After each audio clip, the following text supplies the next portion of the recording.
Hi, this is Fix My Fibro and my name's Bernadette. Today I want to talk about vaccinations, and please understand I'm a scientist, I'm not an anti-vaxxer, but I want to talk about the reactions I've had with fibromyalgia to vaccinations. So I developed my severe fibromyalgia after I'd had a triple vaccine back in 1999 before a trip to Africa. It was a work trip.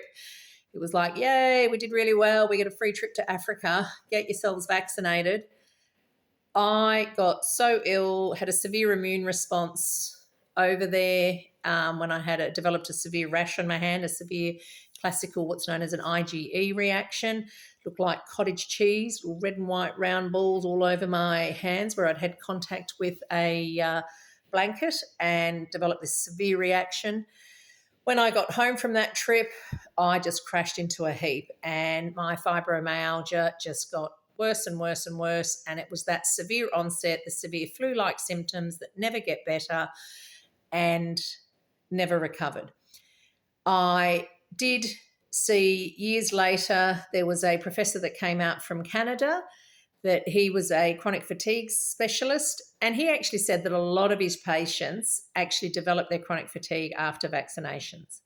Like I said, I'm not being an anti-vaxxer. Anyone who wants to be an anti-vaxxer and repost my video, you're an idiot. I'm not interested in that. Most of the general population will not react to vaccines, and their benefit far outweighs what can happen or when people have adverse reactions. So when COVID came along, I was very skeptical about having the vaccine.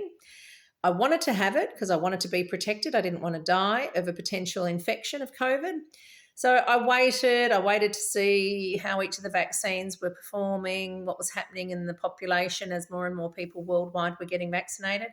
But when I had my vaccination, I have been really chronically ill actually the last 2.5 years since I had it because I developed inflammation around the lining of the heart or pericarditis.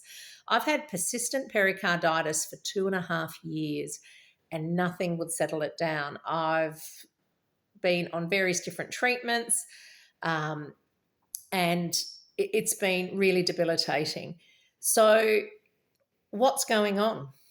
Well, I think if you have MCAS, if you have these genetic variants that are causing your mast cells to not behave normally and to degranulate or to burst open very readily over, basic things like stress or heat or certain chemicals, different sensitivities, trauma, certain medicines will cause mast cell degranulations.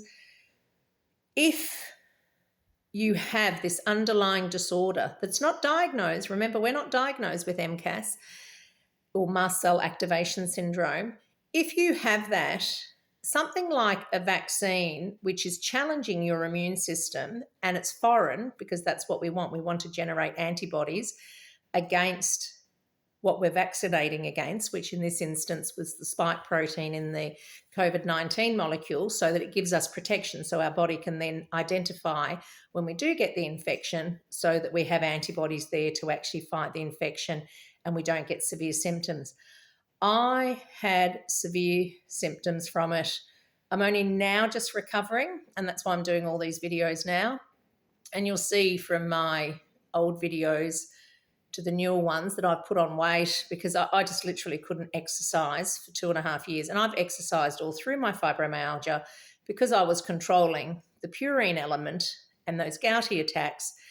And I was eating a relatively low histamine diet. But since I've had the vaccination, I have a much more severe reaction to histamines and I get much more severe edema. I never used to as much. But now I'm on the medication. I've started the medications to help stabilize the mast cells, and that is making a difference. I'm not having anywhere near as many symptoms. My lifestyle's back, and I'm on the other side of recovery from it. But this video is about these vaccinations, and if you've had a severe reaction to the vaccination, The thing is, if you're in a constant state of mast cell activation and degranulation on a day-to-day basis, which is happening to a lot of you because you're eating high histamine, you're eating high purine, you're having all these attacks. But if you're having constant mast cell activation and then you have the vaccine, well, it's if you're feeling this crap every day because you're having constant mast cell activation and then you have the vaccine and it just reactivates, well, you're just going to be a little bit more crap than you were. It's not like someone who doesn't have any mast cell activation. Yeah, they might get a bit of a reaction to the vaccine and feel a bit crap for a few days and go back to normal. If you're always up there having severe mast cell activation and then you have the vaccine and you feel, pretty crap, but you always feel that crap anyway. So you're not noticing the difference from a baseline because your baseline is sky high because you're constantly having these immunological events causing all of your symptoms.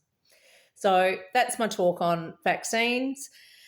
And in my instance, my illness has totally been set off by vaccines on 2 occasions in my life, and they have been 2 major occasions out of my major onsets that I've had in my 25-year illness history.